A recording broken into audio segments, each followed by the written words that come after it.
یاد رکھیے گا کہ آنکھیں بند کر کے اپنے دل کے اندر اپنے کام کا تصور کر کے اور رب کی بارگاہ میں جھکے ہوئے ہوں جب پڑھیں، اس انداز سے پڑھیں، میں گارنٹی سے کہتا ہوں انشاءاللہ العزیز ایک سے دوسرا دن نہیں گزرے گا آپ کا مسئلہ حل ہو جائے.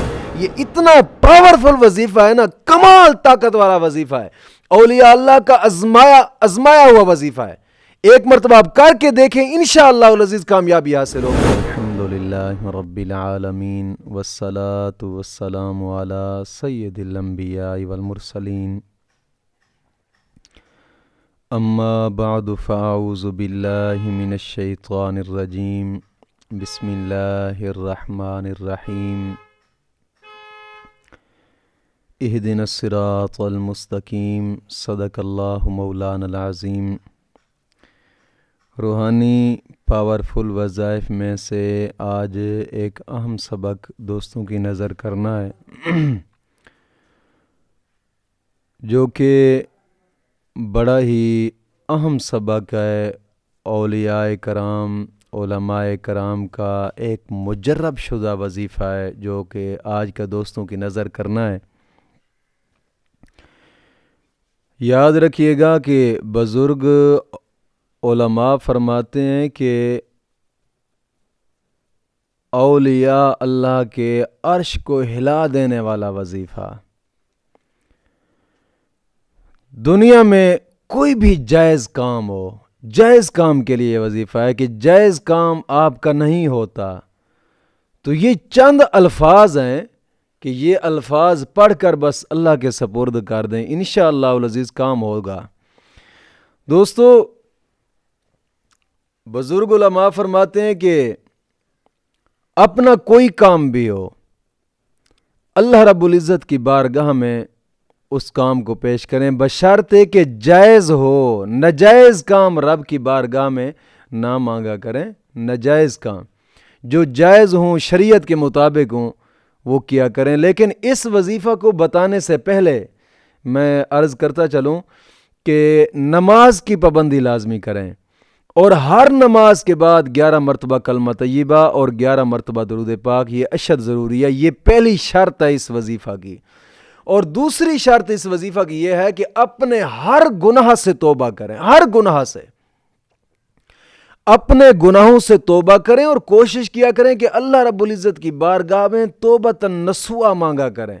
اولیاء کرام فرماتے ہیں کہ توبۃ نصوحہ یہ ہوتی ہے کہ جب جس انسان کی توبۃ نصوحہ مولا کریم اس کو عطا فرما دینا تو جو چاہتا ہے ہو رہا ہوتا ہے، اللہ کے قریب ہو جاتا ہے. کوشش کیا کریں کہ پھر توبہ کرنے کے بعد دوبارہ گناہ نہ کرنے کا پورا عزم کریں اور رب کی بارگاہ میں بار بار توبۃ نصوحہ عطا مانگا کریں کہ توبۃ نصوحہ اللہ رب العزت اپنے پیارے لوگوں کو عطا فرماتا ہے. یہ اس کی دوسری شرط تھی. اور تیسری شرط یہ ہے کہ وظیفہ کرنے سے پہلے کوئی چیز صدقہ کر دیں، کوئی چیز بھی ہو، صدقہ لازمی کریں. کہ ایک تو صدقے سے مشکلات دور ہوتی ہیں، دوسرا صدقہ مصیبتوں کو ٹالتا ہے. کوشش کیا کریں کہ صدقہ کیا کریں. اور ہمارے مدرسے میں درسگاہ کا کام زیر تعمیر ہے، کوشش فرمائیں کہ اس میں بھی اپنا حصہ ضرور ڈالیں جتنا ہو سکے. لازمی نہیں ہے کہ کوئی لاکھوں، 500، 1000، لاکھوں روپے ہو، نا 100 کیوں نہیں ہو. اللہ کے بارگاہ میں، اللہ رب العزت کے گھر پہ اس کو خرچ ضرور کریں. انشاءاللہ العزیز یہ آخرت میں کام آئے گا. اور اس کا ثواب جب قبر کے اندر آپ دیکھیں گے نا تو وہاں پچھتاوا ہوگا کہ کاش کہ میں اپنی پوری زندگی کی جمع پونجی اس راستے پہ لگا دیتا.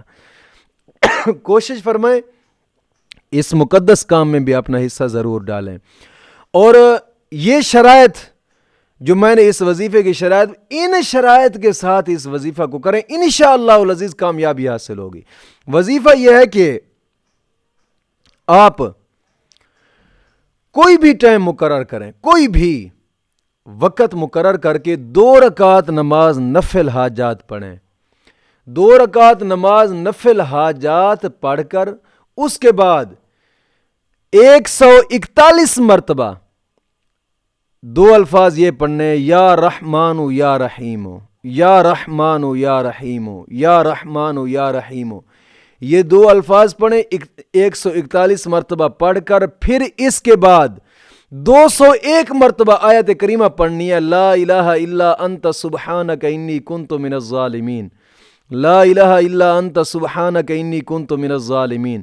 پھر اس کے بعد 141 مرتبہ وہی پہلے والے الفاظ پڑھیں، یا رحمانو یا رحیمو، یا رحمانو یا رحیمو۔ یاد رکھیے گا کہ آنکھیں بند کر کے اپنے دل کے اندر اپنے کام کا تصور کر کے اور رب کی بارگاہ میں جھکے ہوئے ہوں جب پڑھیں، اس انداز سے پڑھیں، میں گارنٹی سے کہتا ہوں انشاءاللہ العزیز ایک سے دوسرا دن نہیں گزرے گا آپ کا مسئلہ حل ہو جائے گا۔ یہ اتنا پاورفل وظیفہ ہے نا، کمال طاقت والا وظیفہ ہے، اولیاء اللہ کا ازمایا ہوا وظیفہ ہے۔ ایک مرتبہ آپ کر کے دیکھیں، انشاءاللہ العزیز کامیابی حاصل ہوگی انشاءاللہ العزیز، بشرطے کہ ان شرائط کے ساتھ کریں، انشاءاللہ ہر حال میں کامیابی ہوگی، ایک سے دوسرا دن نہیں گزرے گا، کام ہو جائے گا انشاءاللہ العزیز۔ مولا کریم دین متین کی سمجھ عطا فرمائے۔